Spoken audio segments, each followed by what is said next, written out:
మంగళగిరి నియోజకవర్గ YCP MLA అభ్యర్థి మురుగుడు లావణ్య ఎన్నికల ప్రచారం నిర్వహించారు.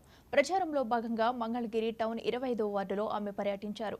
ఇంటింటికి వెళ్లి వైసీపీ ప్రభుత్వంలో జరిగిన అభివృద్ధి, సంక్షేమ పథకాలను వివరిస్తూ ఓటు వేయాలని కోరారు. ఈ కార్యక్రమంలో మాజీ ఎమ్మెల్యే కాండ్రు కమల, ఆప్కో చైర్మన్ గంజి చిరంజీవి, కార్యకర్తలు, అభిమానులు పాల్గొన్నారు.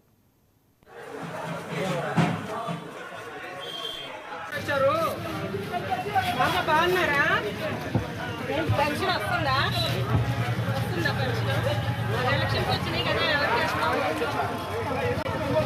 ఎవరు అసలుకి ఎలా వేస్తాం జగనానికి పెన్షన్ పంపిస్తున్నా జగనన్న నుంచో పెట్టిన అట్టేసి లావణ్య మేడం గారు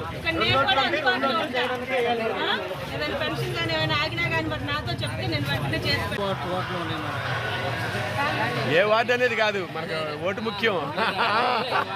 ఏ వార్డు అనేది కాదుగా.